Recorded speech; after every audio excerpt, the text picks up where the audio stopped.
पुण्याच्या चाकण एमआयडीसीतील देशमुखांची लॉन्ड्री चांगलीच प्रसिद्ध आहे। एका मराठमोळ्या इंजिनियर तरुणानं लॉन्ड्रीचा व्यवसाय सुरू केलाय आणि आता या व्यवसायानं कोट्यवधींची झेपही घेतली आहे। तुषार देशमुख असं या तरुणाचं नाव आहे।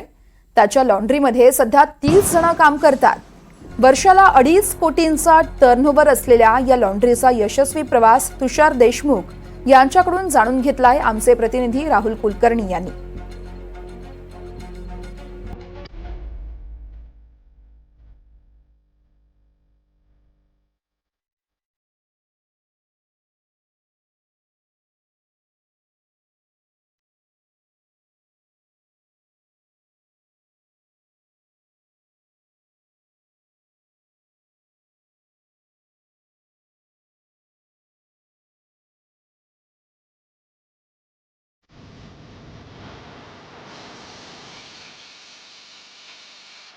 नमस्कार, मी राहुल कुलकर्णी NDTVमध्ये जगभरातल्या सर्व प्रेक्षकांचं स्वागत आहे। मराठी मनुष्य कुठलीही युनिक कल्पना मांडत असेल महाराष्ट्रासमोर तर त्याचं स्वागत आणि माध्यम म्हणून त्याची ही कल्पना त्याचं प्रसारण NDTVवरती तुम्ही बघणारच आहात। अनेक एपिसोड्स आम्ही केलेत। AI ही आमची स्पेशालिटी आहे। पण आत्ता ही जी तुम्ही लॉन्ड्री बघितली ना ही देशमुखांची लॉन्ड्री आहे। देशमुख नमस्कार. नमस्कार. नमस्कार. तुमचा पूर्ण परिचय द्या बरं महाराष्ट्राला। मी तुषार तानाजी देशमुख। ॲक्च्युली मी 2011 साली BA मेकॅनिकल झालो होतो। नंतर मी रिलायन्समध्ये 4-5 वर्ष काम केलं। 2015ला मी माझ्या नळवणे गावचा सरपंच झालो आणि त्याच्यानंतर 17 साली आम्ही हा लॉन्ड्री व्यवसाय चालू केला। सासरे बुवा जरा इकडे या जरा। मला माझ्या कुटुंबाने सपोर्ट केला। त्याच्यामध्ये माझे सासरे त्यांची प्रामुख्याने भूमिका राहिली या सर्व याच्यामध्ये। म्हणजे रिलायन्सचा जॉब सोडल्यानंतर 1-1.5-2 वर्ष मी गावासाठी पूर्ण वेळ दिला आणि त्यानंतर काहीतरी व्यवसाय करायचा। मग आमच्या सासरे भावांनी आम्हाला इथे एक 3 गुंठ्याचा प्लॉट होता तर आम्ही तिथं लॉन्ड्री व्यवसाय चालू करायचं ठरवलं आणि मग लॉन्ड्री व्यवसायातनं मग आम्ही इंडस्ट्रियल कॅन्टीन हॉटेल आणि ह्या लॉन्ड्रीचं एक्सपान्शन आज 7 ते 8 वर्षात केलेलं आहे। तुम्ही कुलवंत पुन्हा मराठी आणि तरी तुम्ही लॉन्ड्रीच्या व्यवसायात वेगळा त्यावेळी एक वेगळा व्यवसाय निवडायचा म्हणून आम्ही त्यावेळेस तसं प्लॅनिंग केलं आणि कुटुंबाने सपोर्ट केला। त्याच्यामुळे ते अगदी सहजरित्या ते पेललं गेलं। तुमची उलाढाल सांगा बरं जरा महाराष्ट्रात। आता आम्ही एक महिन्याला 25-30 लाखापर्यंत उलाढाल करतो। वर्षाला किती झाले? 25 लाख मल्टिपल बाय 12। बरं, ते मी त्यांना ते किमान 4 5 स्टार म्हणजे 5 स्टार 3 स्टार हॉटेलला 4-5 मोठ्या कंपन्यांना 2-3 हॉस्पिटल्सला आणि 1500 कस्टमर आहेत असं रिटेल्स कस्टमर्स आहेत या नाही फक्त 25 लाखाचा उलाढाल। पण तुम्ही आता कुलवंत पुन्हा मराठे देशमुख असला व्यवसाय जावायच्या कल्पनेला तुम्ही पाठिंबा दिला याबद्दल तुमचं अभिनंदन। थँक्यू। कसं आहे की आमचे प्लॉट होते बरं का, खूप वर्षापूर्वी घेऊन ठेवलेले होते पण मोकळे होते। आता सगळी आयडिया ह्यांची कल्पना ह्यांची।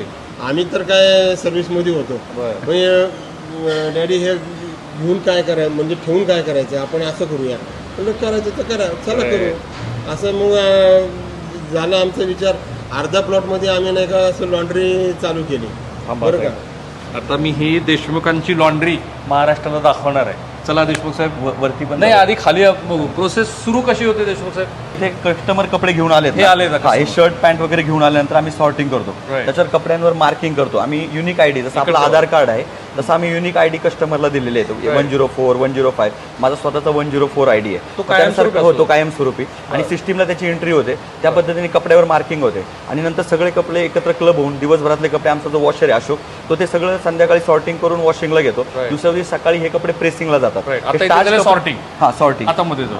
आता तुम्ही जी देशमुखांची लॉन्ड्री बघणार आहात ना, वन ऑफ द बेस्ट। आणि देशमुखांचं असं म्हणणं आहे की ह्या व्यवसायामध्ये इतकं पोटेन्शियल आहे की उत्तर भारतीय मंडळी ह्या व्यवसायामध्ये आलेली आहेत। मराठी माणसानं खरं हे करायला पाहिजे आणि हे करून हा व्यवसाय वाढवण्याच्या दृष्टीने प्रयत्न करा। किती पोटेन्शियल आहे देशमुख साहेब या व्यवसायात? पोटेन्शियल सर अमर्यादित हा व्यवसाय अनस्कॅटर्ड आहे। म्हणजे तुम्ही गल्ली बोळात कुठे गेला तरी लॉन्ड्री आज, पण ह्या लॉन्ड्रीला एक वेगळ्या स्वरूपात मोठ्या स्वरूपात कोणी दिलेलं नाही। आता आपण तशी भविष्यात आपण त्या पद्धतीने पोटेन्शियल आपण इथे आलो, या बाजूने आलं पाहिजे, या बाजूने या तुम्ही। आता आपण इथे आलो, सेग्रिगेट झाले। पुढे आता आपली वॉशिंग तिकडे आतमध्ये वॉशिंग मशीन आपण तिकडे जाऊया। अशोक आतमध्ये। सो बघा ना, ही जी देशमुखांची लॉन्ड्री आहे ती लॉन्ड्री किती मोठी आहे। चाकण MIDCतली चाकण MIDC पार्ट 2। आता ह्या लॉन्ड्री व्यवसायामध्ये मशीन जेवढं इम्पॉर्टंट आहे, मशीन केमिकल पाणी त्याच पद्धतीने हा जो बॉयलर आहे म्हणजे कोणताही आपण ज्यावेळेस वॉशिंग करतो त्यावेळेस त्याला जर स्टीम वॉश किंवा बॉइलिंग वॉटर दिलं तर त्या चांगल्या पद्धतीने त्याची क्वालिटी अजून चांगली निघते. म्हणजे फक्त थंड पाण्यात जे आपण धुतलं जातं Boiler त्याच्याऐवजी हा बॉयलर आहे. हा याच्यामध्ये वूड फायर बॉयलर आहे आता. भविष्यामध्ये आपण बघू शकता. किती टेम्परेचर तयार होतं बॉयलरमध्ये? त्याचं 7 बार प्रेशर आणि एक 160 डिग्री टेम्परेचरपर्यंत आपण कॅपॅसिटी मॅक्झिमम लेवलला नेलेली. ह्या आपल्या कन्व्हेन्शनल रोटरी मशीन्स आहेत. बॉयलरमधनं जी हीट जनरेट ही पूर्ण मशीन्सला दिलेली आहे. स्टीम इथून जनरेट केली. हो, इथून ती इथे आणली. त्या प्रत्येक मशीनला आपण कनेक्शन दिलेलं आहे. स्टीमचं कनेक्शन. आता हे काय आहे? ही वॉशिंग मशीन आहे. ही washing कन्व्हेन्शनल machine आहे? वॉशिंग मशीन जुनी. ही 60 किलोची, ही 50 किलोची. त्या मशीनमध्ये कपडे टाकले जातात, कपडे धुतले जातात. दाखवूया प्रोसेस. दाखवूयात ना. ए बेटा, पण ही तुम्ही स्वतः डिझाईन केलेली का? ही नाही, ह्या मार्केटमध्ये अवेलेबल आहेत. काय किंमत आहे ही मशीन एक त्यावेळेस एक 4.5-5 लाखापर्यंत जाते. एक 60 किलोची एक machine. हा एक मशीन. ती पलीकडची ती पण एक 4-4.5-5 आता लाखापर्यंत. हे कपडे मध्ये टाकलेले आहेत. हो, मध्ये टाकलेले आहेत. आता हे तुम्ही बघताय, हे रोटेशन मध्ये फिरतंय हा. फॉरवर्ड आणि रिव्हर्स डायरेक्शननी. Right. थोडं open करता येईल थोडं ओपन केलं तर पाणी बाहेर येईल. बरं म्हणून मी जास्त ओपन नाही केलं. राईट. म्हणजे आपल्या घरातली जशी वॉशिंग मशीन असते तीच प्रोसेस आहे. Up and down. Up and down, forward reverse direction. यात धुतलेले कपडे ह्या मशीन मध्ये, हा हायड्रो आहे, हायड्रो मशीन मध्ये पिळले जातात. राईट. पिळून आपण म्हणजे आपण घरात हाताने जे पिळण्याचं काम आहे ते या मशीन मध्ये. हायड्रोची किंमत काय करा? हायड्रोचे हायड्रो 2.5-3 लाखापर्यंत हा हायड्रो जातो. हा, एक 2.5 ते 3 लाख ही मशीन. ती एक सेम त्याच पद्धतीचा हायड्रो आहे. तो पण हायड्रो आहे. राईट. हा, मग ह्या हायड्रो झाल्यानंतर हे वॉशिंग मशीन याच्यामध्ये आता जे कपडे आपल्याला सुकवायचे ते आपण ह्या ड्रायर्स मध्ये टाकतो. याला ड्रायर आहेत. हे ड्रायर आहेत. हे तिन्ही ड्रायर्स आहेत. याच्यामध्ये कपडे सुकवले पण ह्या जातात. ड्रायरचं काही वेट आहे का? किती हे वॉशर एक्स्ट्रॅक्टर आहेत. हे ऑटोमॅटिक मशीन्स आहेत. राईट. म्हणजे ह्या 2 मशीनचं काम ही एकच मशीन करते. बरं. वॉशिंग मशीन प्लस हायड्रो ही एक मशीन त्या 2 मशीनचं काम करते. ही ऑटोमॅटिक आहे. हे नवीन व्हर्जन आहे. आणि काय किंमत आहे? ही एक 13-14 लाखापर्यंत गेली आपल्याला. 14 पर्यंत. आणि ही त्याची छोटी मशीन आहे. ती एक 5 लाखापर्यंत. म्हणजे ह्याच छोटं व्हर्जन हे आहे. आता हे सगळे ड्रायर्स आहेत. म्हणजे त्या मशीनच्या वॉशिंग मशीन सोबत हा ड्रायर, त्या छोट्या मशीन सोबत हा ड्रायर, तो त्यानंतर तो एक आपला त्या जुन्या मशीन सोबतचा ड्रायर. म्हणजे आपण असा एका तासामध्ये एक 200 किलो वॉश होईल अशा पद्धतीने सेटअप रेडी झाला. आता एका दिवसात तुम्ही ड्राय, क्लीन आणि प्रेस करून किती कपडे देता? अंदाजे 1 टनाच्या आसपास तर नक्कीच होतं. 1 टन झाले. नंबर ऑफ पीस कॅल्क्युलेशन मध्ये केलं तर एक 2-1 हजार पीस जास्त. 2-1 हजार? हा, म्हणजे हॉटेल रिटेल सगळं पकडून. Right. आम्ही फक्त म्हणजे रिटेल मध्ये आमचं प्लॅनिंग आहे. ते आपण आता हे इथे हे आता ओले कपडे. हा, किंचित ओले आहेत ना? किंचित ओले आहेत. म्हणजे वॉश केल्यानंतर, पिळल्यानंतर हायड्रो मधनं काढल्यावर हे डायरेक्ट ह्या रोल प्रेस मधनं जाऊन प्रेस होऊन येतात. ह्याला रोल प्रेस. याला रोल प्रेस म्हणतात. आणि ह्याची काय किंमत आहे? ही नवीन मशीन एक 16 लाखापर्यंत जाते. आता आपण ही त्यावेळेस म्हणजे रिसेलचीच घेतलेली आहे. कारण आता एवढा सगळा सेटअप प्रत्येक मशीन नवीन शक्य नाही. आणि आपण एकदम म्हणजे हळूहळू वाढवलेलं आहे. कपडा काढायचा, तो असा ओपन करायचा, खालून प्रेस झालेला आला का तो गडी घालायचा. इथे गडी घालून ठेवायचा आणि मग प्रत्यक्षात प्रेसिंग प्रोसेस वर होणार आहे. नाही, हे झालं, याची रोल प्रेस झालं. आता जे रिटेलचं काम आहे किंवा गेस्ट लॉन्ड्री आहे ते प्रोसेसिंग वरती होतं. आता ती सगळ्यात मोठी retail- महत्वाची गोष्ट महत्त्वाची रिटेल मधले. कारण देशमुखांचं कौतुक काय आहे तर फक्त कल्पनाच नाही त्यांनी आणली, याच्यामध्ये इंडस्ट्री त्यांच्यावर जोडल्या गेल्या, त्याच्यामध्ये हॉस्पिटॅलिटी त्यांच्यावर जोडलं गेले आणि वैयक्तिक कस्टमर पण त्यांच्यावर जोडले. आपण बघा आता हे ब्लँकेट्स असतील, बाहेर मी तुम्हाला ब्लँकेट पण होऊ शकतो. ब्लँकेट, गोधडी, चादर, स्पोर्ट्स शूज, पडदे, शूज पण क्लिनिंग करतो आपण. या, अरे क्या बात आहे. असे शूज क्लीन केलेले हो आहेत? हो, आहेत ना. शूज क्लीन केलेले ते रॅक मध्ये ठेवले जातात. अगदी 10-20 शूज आम्ही डेली. जरा एक 2-3 शूज काढून द्या ना. हे शूज वगैरे तुमच्याकडे देणारे हा, ते इथला रिटेल कस्टमर. हो, रिटेल कस्टमर. आता हा शूज जो ह्या मित्राने काढला 1 to 1 सिंगल कस्टमरचा दाखवा. अरे जो आहे तो दाखवा. धूळ आज पडली असेल नाही तर ठीक आहे, हरकत नाही. ये दे चल. तो पण तर याची साधारणपणे ह्या शूजच्या वॉशिंगला किती खर्च येतो? खर्च असा आता आम्ही काही अजून कॅल्क्युलेट केलेला नाहीये, पण आम्ही याचे 200 रुपीज चार्ज करतो पर शूज. कारण आम्ही याला पहिले हँडवॉश करतो आणि आफ्टर दॅट मशीन मध्ये मग हे करतो. कारण डायरेक्ट मशीन मध्ये टाकला तो तेवढा क्लीन निघत नाही. तुमचं खरंच अभिनंदन. काय युनिक महाराष्ट्राला कॉन्सेप्ट तुम्ही दिली. बरं, हे महाराष्ट्रातलं एकमेव युनिट आहे का अशी काही युनिट्स आता? नाही, महाराष्ट्रामध्ये आता जुने मी 50 म्हणजे मी तर 8 वर्षापूर्वी हा व्यवसाय चालू केलाय आम्ही. पण याच्या आधी आपण बघाल तर डिलक्स म्हणून, गजाज म्हणून किंवा खूप मोठे मोठे सुपर लॉन्ड्री पुण्यामध्ये आहे, मुंबईमध्ये पण आहेत. इंडिव्हिज्युअल लेवलला आहेत आणि त्याही ह्या काम रिटेलचं काम करतात. काही हॉस्पिटल सेक्टरमध्ये किंवा हॉटेल सेक्टरमध्ये काम करणारे खूप लॉन्ड्रीज आहेत की फक्त हॉस्पिटल लाईनमध्ये आहे, फूड फार्मामध्ये आहे. पण आता याच्यामध्ये ह्या व्यवसायामध्ये तुमची एकूण कॅपिटल इन्व्हेस्टमेंट किती आहे? आता आमची मशिनरीचीच कॅपिटल इन्व्हेस्टमेंट अराउंड 1.5 CR पर्यंत गेली आहे. आणि बाकी मग तुमची जागा, स्पेस कन्स्ट्रक्शन ही वेगळी कॉस्ट आहे, तिथं वन टाइम इन्फ्रास्ट्रक्चरमध्ये आपण पकडू शकतो. सो या म्हणजे कपडे प्रेस करण्याच्या इंडस्ट्रीचं एवढं मोठं स्वरूप असू शकतं की नाही माझं तरी हे छोटं आहे, म्हणजे याच्यामध्ये अजूनही खूप मोठे लोक आहेत किंवा याच्यामध्ये खूप मी मगाशी म्हटल्याप्रमाणे खूप ग्रोथ आहे अजून आणि खूप याच्यामध्ये एक्सपान्शनला वाव आहे. म्हणजे हा 12 बलुतेदाराचा एक व्यवसाय आहे की जो भविष्यामध्ये आता आपण बघितलं सलून इंडस्ट्री प्रत्यक्षात आलोत पाटील जिथे देशमुख जिथे कपड्यांना प्रेस करतायत वेगळ्या पद्धतीचे कपडे त्याचं स्टीम प्रेस पण मी बघितली आणि ही वेगळी हे इम्पोर्ट केलेल्या मशीन्स आहेत आपण याला आपण युटिलिटी प्रेस म्हणतो. युटिलिटी हे कसं वर्कआउट होतं? त्याच्यामध्ये जो कपडा आपण काल आलेला दिवसभरातला कपडा सकाळी 8 वाजता वॉश केल्यानंतर त्याला स्टार्च करतो. आता आपला सगळा भाग हा पुढाऱ्यांचा भाग आहे, तर ह्या पुढाऱ्यांच्या भागामध्ये प्रत्येकाला आता एक इकडे आपण बघाल तर सगळ्यांना अगदी एक हा छंद नाही काय म्हणतात त्याला स्टारचा एक हे लागलेला आहे, ऑरा आहे. आहे. हे बघा स्टार देशमुखांच्या नाद म्हणूयात आपण. देशमुखांच्या लॉन्ड्रीमध्ये तयार झालेला हा स्टार हळूहळू मॅडम बघा जरा. ड्रेस आहे बरोबर, एकदम नव्यासारखा म्हणजे जुने हे घातलेले कपडे आहेत रिपीटेड कस्टमरनी. आता हा कस्टमर ID 717 हे बघा दाखवा. त्याचं मार्किंग आहे याच्यावर. मग त्या कस्टमरचे असे वॉश सगळे प्रेस झाल्यावर परत सॅग्रिगेशन होतं आणि मग त्या कस्टमरचं इंडिव्हिज्युअल पॅकिंग होतं. आता हा स्टारच्या कपड्यांचा एक नाद आपल्याला म्हणता येईल सगळ्यांना लागलेला आहे आणि तो आपण त्याचा व्यवसायात रूपांतर कसं करता येईल किंवा त्या अँगल ह्या ज्या मशीन्स आहेत ना ह्या सगळ्या इम्पोर्टेड आहे. आता पूर्वी काय व्हायचं आपल्याला 7 ते 8 दिवस लागायचं हे स्टारचं काम करायला. मग आपण ह्या मशीन्स आणल्यापासून काल दिवसभरात आलेले जे कपडे आहेत ते संध्याकाळी सॉर्टिंग करून ठेवायचे, सकाळी लवकर 6 वाजता वॉशिंगला घ्यायचे. या लेडीज येईपर्यंत 8 वाजता ते वॉश करून स्टार्च करून ठेवायचे. वरती 8 वाजता आले का यांनी ह्या प्रेस चालू करायच्या. संध्याकाळी 6 पर्यंत काल दिवसभरातले कपडे पूर्ण स्टार्च क्लिअर होता आमचा. मग ते रोजच्या डिलिव्हरी रोजच्या म्हणजे कालचं आज ओके उद्या डिलिव्हरी.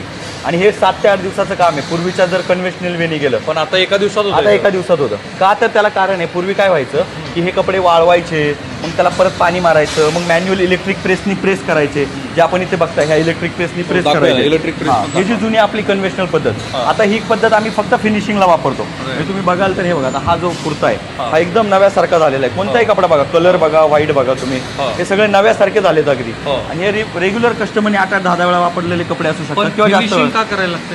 फिनिशिंग मशीन्स आहे शेवटी तिकडे, तर मशीन्स मध्ये नॉर्मल रिंकल्स राहू शकतात किंवा याला जी घडी घालायची आहे ती त्यांना जमत नाही, त्यांनी प्रेस केल्यानंतर ती घडी वगैरे. मग यांचं काम काय याला नॉर्मल एक फिनिशिंग द्यायचं, टच द्यायचा आणि घडी घालायची. म्हणजे हा पूर्वी एक स्टारचा शर्ट करायला 8 ते 10 मिनिटं लागायचे. आता 1-2 मिनिटं तिकडं आणि इकडे 1-1.5-2 मिनिटं म्हणजे 3-4 मिनिटात, म्हणजे ज्याला 10 मिनिटं लागतात ते 4 मिनिटामध्ये काम आपण वर्कआउट करतो. बहुत बढिया. म्हणजे टायमिंग 8 दिवसाचा कालावधी 2 दिवसावर आणि 10 मिनिटाचा कालावधी 3 ते 4 मिनिटावर आला. त्यामुळं तेवढ्या मल्टिपल आणि प्रोडक्शन याच्यामध्ये अजून एक फायदे काय आहेत की हे काम खूप क्वालिटी होत आहे. म्हणजे पूर्वी इलेक्ट्रिक प्रेसमध्ये एवढी क्वालिटी येत नव्हती किंवा स्टारचं प्रमाण जास्त राहिलं तर इथं कप कॉलरला इथं कॉलर आपल्या म्हणजे असं रॅशेस यायचे किंवा बॉडीला पण रॅशेस यायचे. याच्यामध्ये क्वालिटी एवढी सुंदर आहे ना की याच्यामध्ये अजिबात तुम्हाला स्टार्च अंगाला लागत नाही अजिबात. हा स्टार्चची क्वालिटी पण नाही. आपण केमिकल पण इम्पोर्टेड वापरतो. फीडबॅक आहे तुम्हाला? फीडबॅक हा कस्टमरचा फीडबॅक आहे आणि आम्ही पण स्वतः त्याचा पूर्ण स्टडी करूनच प्लॅन केलेला आहे. बहुत बढिया. तुमचं कुठलं इंजिनिअरिंग झालंय म्हणाला? Mechanical engineering. आणि ही स्टीम प्रेस. आता हे जे नॉर्मल लेडीज कपडा असेल, हॉटेलचे कपडे असतील, साधे कपडे जे आपण म्हणतो ना जीन्स वगैरे, हे सगळे याच्यावर होतात. म्हणजे ह्या स्टीम प्रेस आहेत 4-5 आणि इलेक्ट्रिक प्रेस आहेत आपल्याकडे 7-8. राईट. आता एवढ्या सगळ्या व्हरायटीज तुम्ही सांगितल्या, स्टीम, आपली कन्व्हेन्शनल आणि हे, काय फरक आहे तिन्ही-चारी पद्धती? तिन्ही-चारीमध्ये फरक असा आहे की ज्यावेळेस म्हणजे आत्तापर्यंत जो व्यवसाय हे लोक करत होते, कपडे धुणे, त्याच्यानंतर वाळवणे, मग त्याच्यानंतर पाणी मारणे, मग प्रेस करणे, मग ते इलेक्ट्रिक त्याला 1,500 वॅटचं कॉईल आहे, त्या कॉईलच्या इलेक्ट्रिक हिटिंगनी प्रेस करणे, याच्यामुळे कपडा डॅमेज होतो. म्हणजे कपड्यावर इलेक्ट्रिक हिटिंग अप्लाय होते. याच्यामध्ये पूर्ण स्टीम आम्ही वापरतो. म्हणजे वॉशिंगला स्टीम, प्रेसिंगला स्टीम, ड्रायिंगला स्टीम. आम्ही कुठेच इलेक्ट्रिकशी डायरेक्ट संबंध कपड्याचा आमचा येत नाही इलेक्ट्रिक हिटिंगशी. त्याच्यामुळे फायदा काय, इलेक्ट्रिक हिटिंग कपडा डॅमेज होत नाही. कपडा फाटण्याचं जे प्रमाण आहे ते दुपटीने कमी झालं. म्हणजे पूर्वी 10-12 धुण्यात जो कपडा फाटत होता तो आज 24 धुणे, म्हणजे डबल लाईफ त्याची डबल झाली थोडक्यात कपड्याची. आता मटेरियल किती लागतं?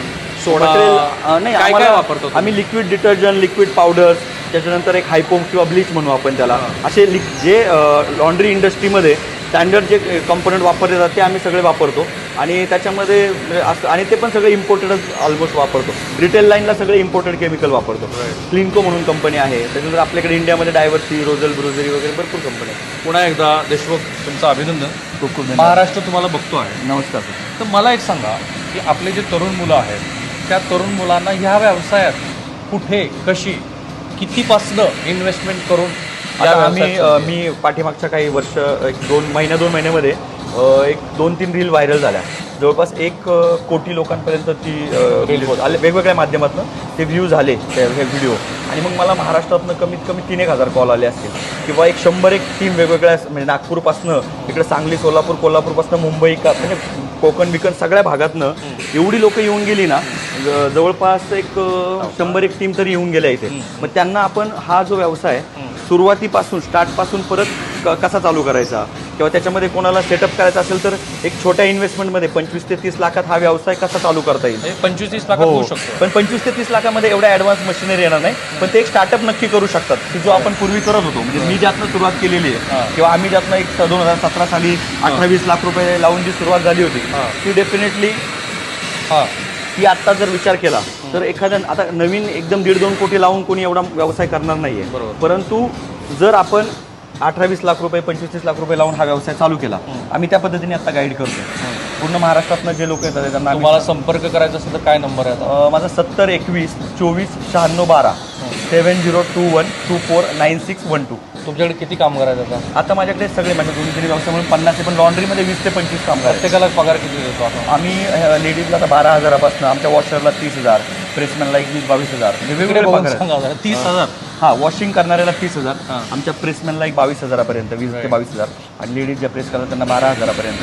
मग मॅनेजर 25 ते 30,000, हेल्पर 15,000 असे वेगळे म्हणजे 12,000पासून 30-35,000पर्यंत पेमेंट आणि आहे. हा 2-2.5 कोटी लाख वार्षिक टर्नओव्हर आपलं आहे त्या पद्धतीने. प्रॉफिट मार्जिन किती आहे याच्यामध्ये? प्रॉफिट मार्जिन जर आता कसं आहे कसा विचार केला तर एक 25 ते 30% मार्जिन राहतं. आहे. जेव्हा तुम्ही नव्याने इन्व्हेस्टमेंट वाढवता तेव्हा ते मार्जिन कमी होतं, पण जर व्यवस्थित सेटअप बसल्यानंतर 1-2-3 वर्षानंतर 25-30% मार्जिन राहते या व्यवसायामध्ये. तुमच्याकडे डिलिव्हरी करण्यासाठी व्हॅन पण बघितली? व्हॅन पण येतो आपल्याकडे, डिलिव्हरी व्हॅन आहेत, डिलिव्हरीसाठी मुलं आहेत. आणि पूर्ण पुणे शहर कुठे कुठे आपण आता चाकण आणि चाकणचा रुरल एरिया तेवढ्याच भागात करतो. आपण आता पुणे कॅचअप करतोय, म्हणजे पिंपरी चिंचवड वगैरे हळूहळू प्लॅन आहे आपला, पण आत्ता लगेच नाही, म्हणजे हळू एकदम टप्प्याटप्प्याने कासवाच्या गतीने आपण चाललं. थांबूया आपण इथे. बघा आमचा प्रयत्न काय, महाराष्ट्रातल्या मराठी मनाला जेवढ्या म्हणून कल्पना देता येतील त्या सगळ्या दिल्या पाहिजेत. ही देशमुखांची लॉन्ड्री मला वाटतं युनिक आहे आणि तिला तुम्ही फॉलो पण करायला पाहिजे.